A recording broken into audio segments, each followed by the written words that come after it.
And welcome back to another episode of Rock Out with Your Doc Out. I'm Marcia Prince, co-founder of Plant Chicks, and today for Women's Health Month, we have a special guest for you. You know that we love to have fun conversations with different doctors on how to live your best life and how to be healthy.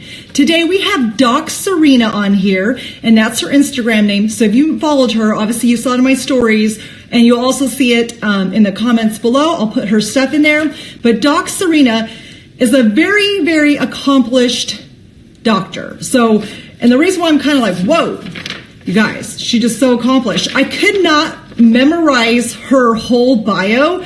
So I just want to read just a sample of what she has accomplished, because you guys are in for a treat. Not only is she smart, she's funny. I got to meet her in person and she is hilarious. We were at a plant-based influencer dinner and I got to meet her. I sat right next to her at dinner and she was just freaking amazing. So funny, so lovable, so down to earth. A lot of times, doctors can have this very monotone, pause type of personality, but Doc Sarina is hilarious. She is like your girlfriend. So we're going to have a fun conversation with her, but let me read you a little bit about Doc Sarina. I see she's on here, so we are going to request her in a second.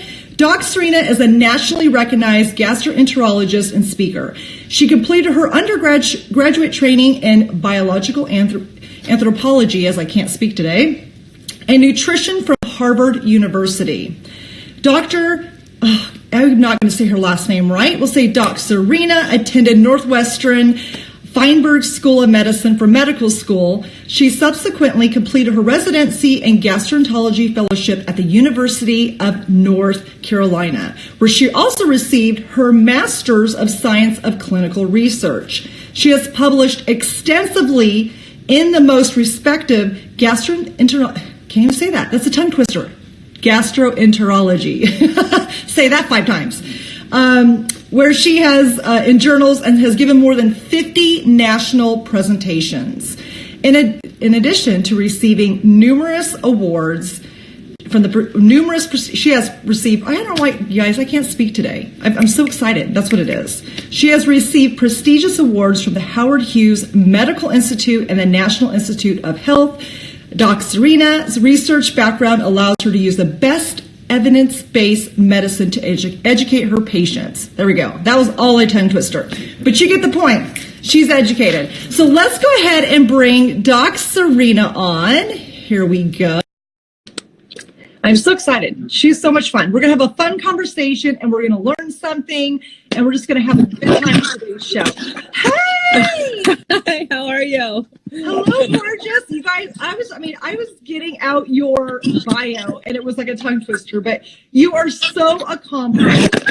Oh no, she fell. I'm going to have a little bit of computer glitches. I'm in San Diego at Digestive Disease Week, which is our largest GI conference. There's like 10,000 doctors here and it's crazy. So I'm in my hotel room and I'm trying to makeshift do with, like an iPhone holder, and it's clearly not working.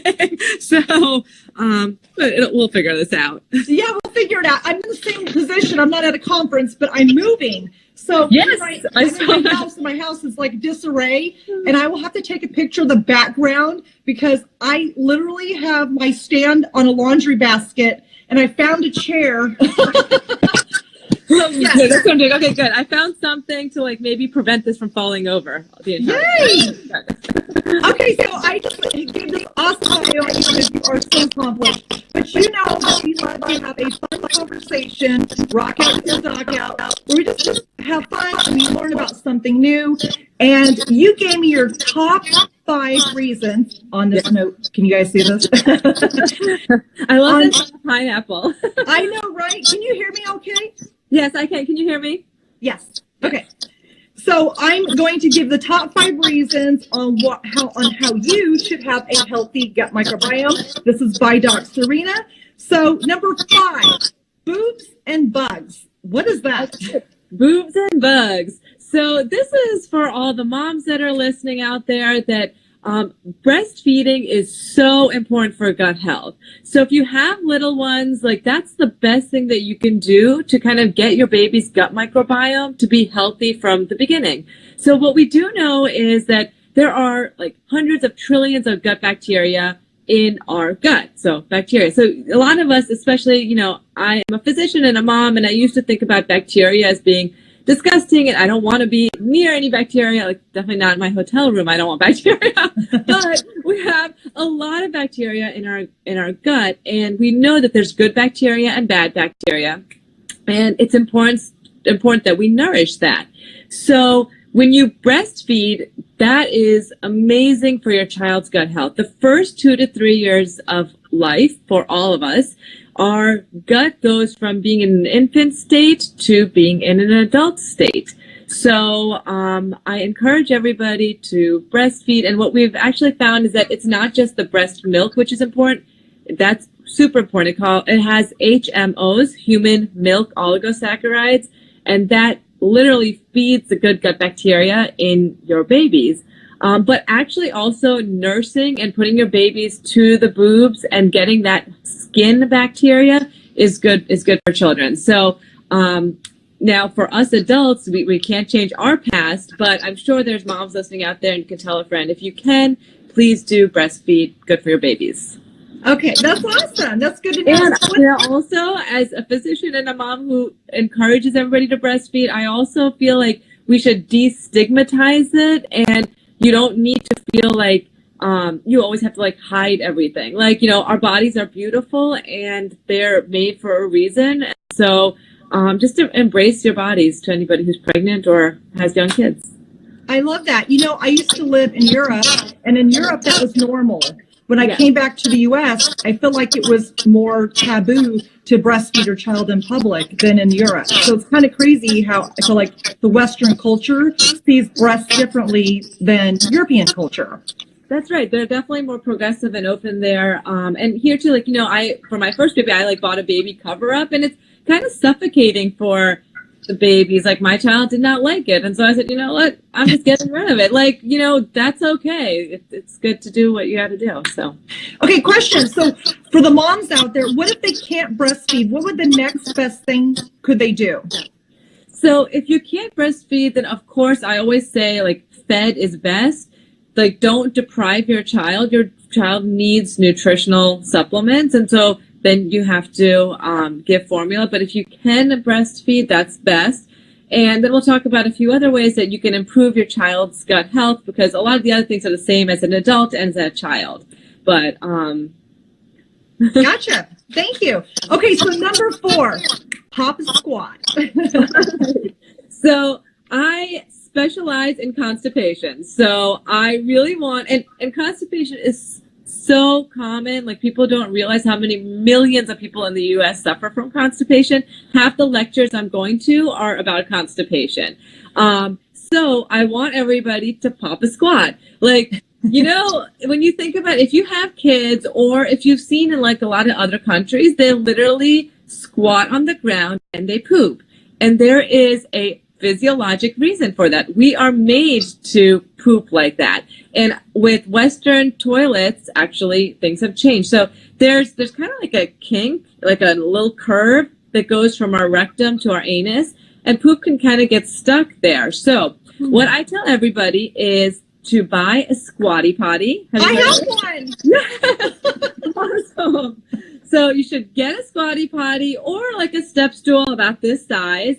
Put your feet on it so that your feet are raised, and it opens up the angle to allow you to poop more easily. So pop a squat, try to get away from the Western way that we poop. And this is not going to only help your hemorrhoids, or not only going to help your constipation, but it's also going to help your hemorrhoids. And the reason this is important is because we know that if you're not pooping regularly and if you're constipated, all that stool stays in your gut and your colon, and it ferments. All that bacteria ferments. You're going to get gassy, bloated, discomfort, and you're just not getting those toxins out of you that you need to get out. So there's also something called a Bristol stool chart. So people can kind of Google that. but it'll describe what your poop looks like. So the goal is that it should be like snake-like, so snake-like, soft, very descriptive words, but too much detail here. This is like, it's all good. We're friends. That's too funny. So you're saying mechanically our body is not designed to sit a certain way when we poop. So Exactly. That's part of the constipation. What are other reasons how people get constipated? So there's so many reasons. So there's two main reasons there's three main reasons you get constipated. First is medications. There are a lot of medications that are going to slow your colon down and are going to be constipating. So always check that. Second thing is there's something called slow colon or slow transit. I call this a lazy gut. Just things don't want to move through quickly. And that can be from a lack of fiber. It can be based on your diet. It can be based on if you're exercising or not. Stress can also have an impact. So there's a lot of things that go into whether or not you poop. The goal should be to poop every day. Like 1 to 2 times is healthy. Now, some people's normal might be 1 in every 2 or 3 days, and that's technically okay if you're not having discomfort. But most of the people I see, if they're not going regularly, they're going to come in and tell me that they're bloated. They feel like they're, looking a few months pregnant, and that's just because things aren't clearing through. So that's the second thing is diet, lifestyle. And then the third thing is pelvic floor dysfunction. And that's when the squatty potty can really be helpful because it's a mechanical thing and we're not designed so we all have muscles in our bottom that should open up when you want to poop and close when you don't, so you're not leaking all the time. And in some people, they just don't open up. They kind of close down. So I think about it like there's a hose and there's a blockage there. And it's not like a cancer or something serious. That also has to be evaluated, please. But it's just that those muscles are tightening instead of relaxing. So that's when the squatty potty is a great first step to see if that helps. Okay. And then, surprisingly, if that doesn't help, we send a lot of people for physical therapy of their bottom. Interesting. So there are pelvic floor exercises you can do to strengthen it. Yeah, so you can do Kegels to strengthen it, and there's different ways to relax it. And there's amazing pelvic floor physical therapists that can do wonders if you have constipation or leakage. And yeah, you just have to make sure you see a pelvic floor therapist because you don't want to be going to the physical therapy and have some guy working out with hip or knee replacement and you're trying to focus on your ass. So that's great. Oh my gosh. Okay. That's very eye-opening. So I didn't know that was another reason to be constipated. I really didn't. That's interesting. Yeah, that's a very big reason to be constipated, actually. About 50% is diet and lifestyle, and another 50% of patients have because of their muscles aren't working properly. No, question though, how does it get lazy? Is it just because we're not exercising it, or is it because of some females having babies, or? We don't know, because actually it's common in both men and women, so we don't know. But I think lifestyle has a really big role, and we're going to talk about things to get your gut health good. But most Americans are not eating healthy, and that's the truth. Most people have 60 to 70% is processed food, and they're not getting the fruits and vegetables. They're not getting the fiber and the healthy whole food diet that we really need to get things moving. The more animal products you have, that can be bulking, and it's hard to digest for our body, so it just doesn't move through quickly. Yeah, because it does have a lot of fiber. True. Yes. Yeah. So okay. All right, number 3, shake that ass. I love that. Shake that ass. Okay, so that is right. So we all need to exercise, okay? Exercise is so important for our gut health. When we exercise, we produce something called butyrate, and butyrate is an example of a short-chain fatty acid. So we've talked about good bacteria and bad bacteria, and short-chain fatty acids like butyrate help promote our good, healthy bacteria. They also, so all of us have a really thin mucus lining. Oh, the sun's coming out. It's really bright now. So, we all have a really thin mucus lining in our colon, and that prevents like debris and harmful bacteria and toxins from going into our colon right into our bloodstream. So you might have heard of leaky gut. So leaky gut is when those there are gaps between those mucous membranes and the cells so things can come through. So when you exercise, you help build up that mucus lining, and that is very protective. And that helps to make sure that you remain healthy, and it helps to promote decreased inflammation and decrease developing chronic inflammatory diseases. So exercise, you should exercise like 30 to 40 minutes a day, as 4 to 5 times a week. I know I am busy, as I'm sure many of your listeners are, and so that can sometimes be challenging. So even like for me, even if I don't find a 30-minute block, like 10 minutes here and there is helpful, and all of that makes a difference. There's also, if you have like an iPhone, there's a little health app that comes automatic on everybody's phones. I was showing this to somebody, and there's like a little heart, and it will tell you how many steps you've taken, how many miles you've done, how many stairs you've climbed. So take a look at that. The goal is like at a minimum 10,000 steps a day. And that's not just good for your gut health, but that will also help with making sure you don't gain weight. 10,000 is the amount you want to sustain weight. So exercise regularly. And it doesn't have to be in the gym. I like to dance, hence, shake that ass. So you can dance, you can bicycle. So do fun things and do it with friends. Like that makes a big difference too, to like really make sure that you're doing it regularly. We do have a question on this topic. Sammy on a bike said, can L-glutamine supplement help with leaky gut with a healthy lifestyle? So I'm attending this GI conference right now. And so one of the things they're talking a lot about are supplement products and if they're helpful. And honestly, we have not found any supplement products that have really made a difference with patients with irritable bowel syndrome or constipation or leaky gut or gut bacterial dysbiosis, which is what we call it in the medical field. So at this time, I don't think there's any role for taking a supplement. This is very bright. Let me just move this here for a sec. So I don't think there's any role for taking a supplement. Just exercise, eat healthy, and that's going to be the best thing you can do for yourself right now. And actually, one of the things that we're talking about is that there could be potentially some risks to taking some supplements because the supplements all have additives. And that was a big topic at this conference so far, is that these additives might actually be harming our gut. There are emulsifiers and additives that are in a lot of these supplements. They're also in a lot of the processed foods.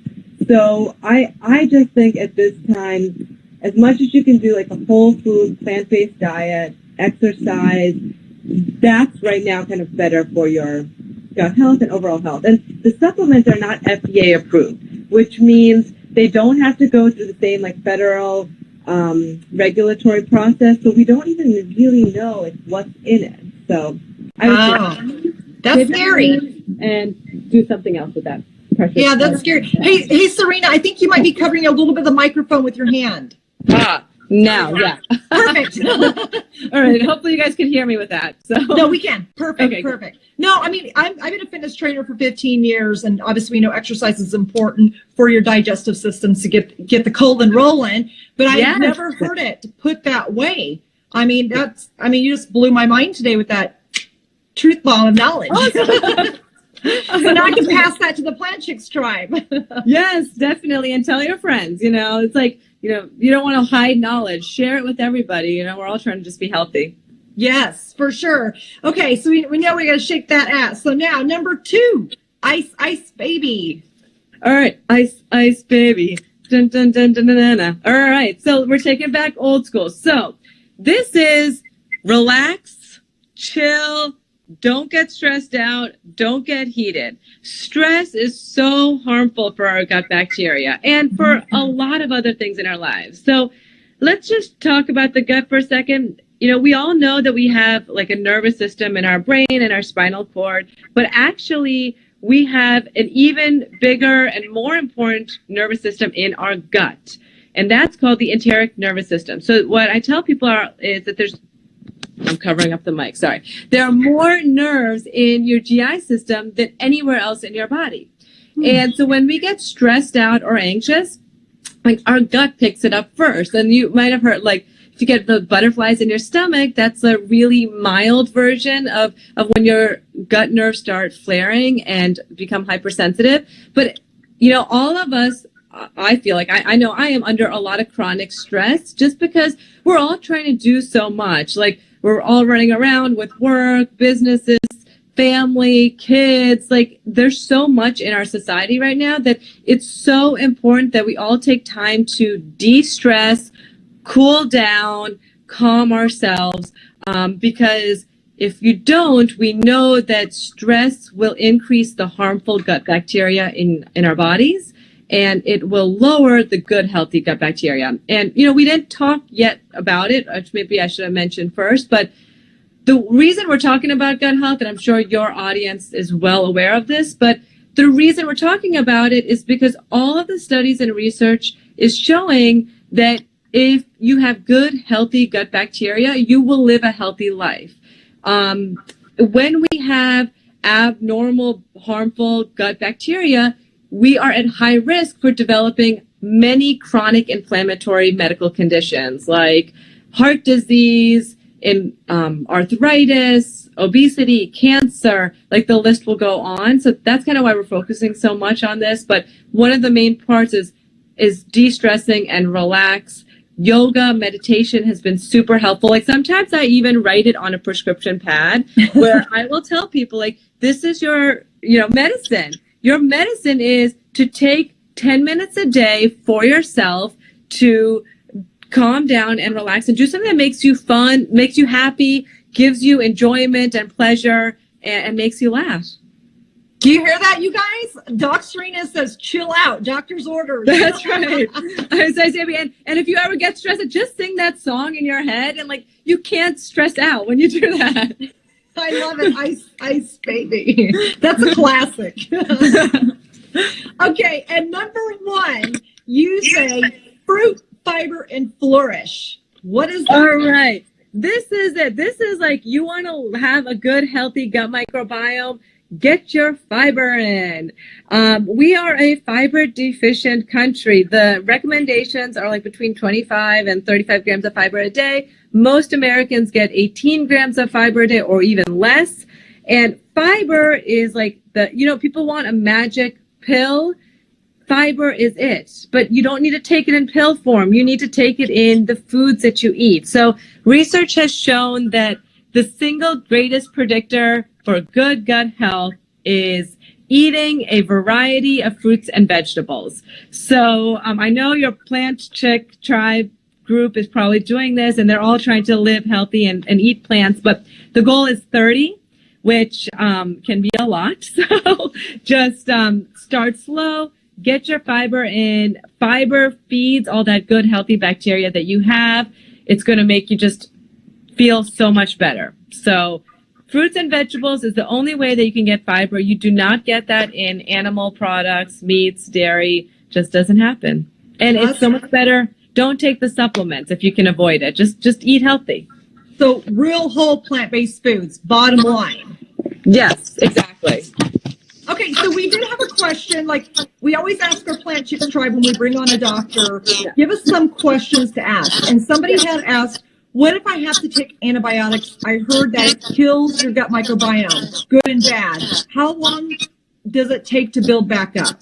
Okay, so antibiotics are like weed killers. You have weeds in your garden and you want to kill your weeds, so you put a weed killer. It destroys the weeds, but it often destroys some of the healthy flowers and grass that you have growing around it. So that's exactly what antibiotics do. They are killing the harmful bacteria, but unfortunately, some of the good bacteria gets killed as well. And that balance that we're talking about gets thrown off. So first and foremost, only take antibiotics if you need to. And I'm saying this because I also see a lot of patients who come to me with issues and they're kind of requesting antibiotics, or they want an antibiotic because they're feeling really bad and they think it'll help them to feel better. And antibiotics will only help a bacterial infection. It's not going to help a viral infection or anything else. So first, make sure you need it. Usually your doctor should be good about giving it to you only when necessary. And then second is you have to take it if you have an illness. Like if you have a pneumonia, if you have a urinary tract infection, you need to take that antibiotic because you want to get better and get healthy.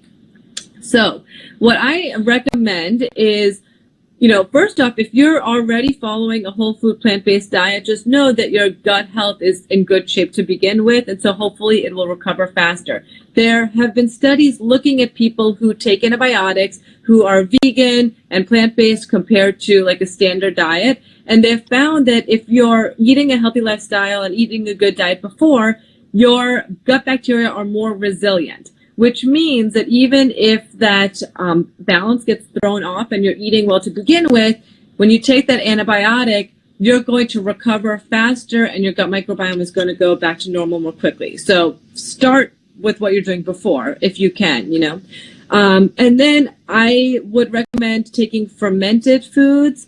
And if you're not doing whole food plant-based, then at least trying to do that after you take your course of antibiotics for at least 2 to 3 months. Now, we do know that the gut microbiome can change for a lot longer than that time period. There can even be changes for up to like a year or two, or maybe forever. We're still kind of learning about this because once you take antibiotics, you get antibiotic resistant bacteria in your gut. And so these are like super bacteria that are potentially harmful. So take antibiotics if you need to. Do fermented foods afterwards, and whole food plant-based diet before and after as much as you can. Okay, a question from one of our viewers. Alice Laura 16 says, what is the DRI of soluble and non-soluble fiber? Is there a proportion we should follow? So soluble fiber is the one that you're going to want to consume. Soluble fiber is the one that's healthy for your gut microbiome. Now, I don't know if there's an exact proportion. I haven't really seen too much research on that yet. But I recommend as much as you can soluble fiber, and that's the one that you're going to get in your fruits and vegetables. So like when you get them in stores, you can get soluble or insoluble. So soluble is the one you're going to want. Okay, soluble. Yes. All right, and then one of our viewers from Plant Chicks Tribe wanted to know, what is your favorite food? My favorite food, well, okay, so I like a lot of foods. This is very bright. So I don't know if I have a favorite. I don't know if I have a favorite. I like mangoes. You're like, wait a minute. Let me think about that. I have to think about that for a second. But when I think about food, so I'm really lucky because my mom lives nearby, and so she cooks a lot for me and my family. We eat a lot of Indian food, which is very healthy. So, but if I have to pick a favorite, it's gonna be mangoes. Awesome. So Jackie just joined us. She's at the Plant Chicks. She's in Costa Rica right now leading a retreat while I'm in here in Dallas moving. So. Oh my God, Jackie, we missed you. I've been following your Instagram stories and it looks amazing. And, I wish you could join in on this. I don't know if you can do 3 ways on. No, we can't. I was like, darn it. Yes, it looks amazing. I'm sure you guys are going to have a wonderful time, and everybody who's with you is going to learn so much. I know. You guys are wonderful. Oh, she says she's showing you to everybody. Say, wave hi. No, Dr. Sarina, this hotel did not seem like, I saw that shower you had there in Costa Rica. That looks really nice. This is not the same. That's funny. But Dr. Sarina, thank you. I know you're very, very busy. Thank you for your time. Give us your top 5 reasons to have a healthier gut microbiome. We love you. We cannot wait to meet you or meet up with you again in person. We had so much fun on our last dinner, so we have to go do this again. Next time we have to come see you. So can you tell our viewers, where can they find you? Yeah, so you can find me at Doc Sarina, DOCSARINA, and I'm on Instagram and Facebook. I tend to use Instagram a little bit more. And if you follow me now, I'm at this GI conference, so anything cool that's happening here, all the cool latest research that's coming out, I'm trying to post in my stories so you guys can, hear it first, just like I'm learning about stuff too. Where do you practice at?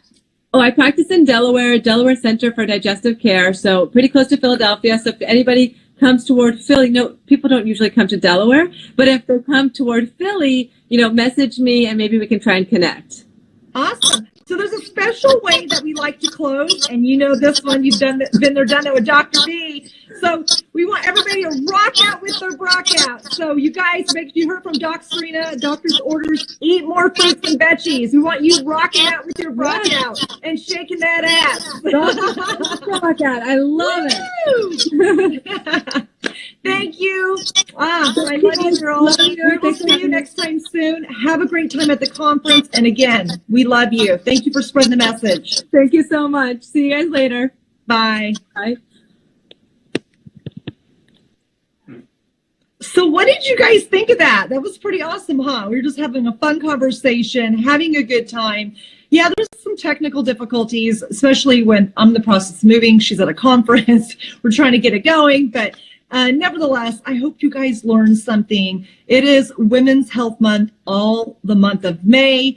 And who is the next doctor you want us to bring on? We brought on an expert for PCOS. We have, obviously, Doc Sarina, you just heard, gastroenterology. I can never say that right. And, you know, Jackie gives me crap about that. But GI health, that's obviously very important. And we have another one coming up. I'll keep that a secret for right now. But we had a ton of requests. If there's a doctor you would like to see us interview or have a fun conversation with, please put it on the comments below or reach out to us or reach out to them and let them know about us. We would love to bring them on and have a good time. So thank you for joining us. We'll see you next time. And remember, keep rocking out with your rock out. Woo!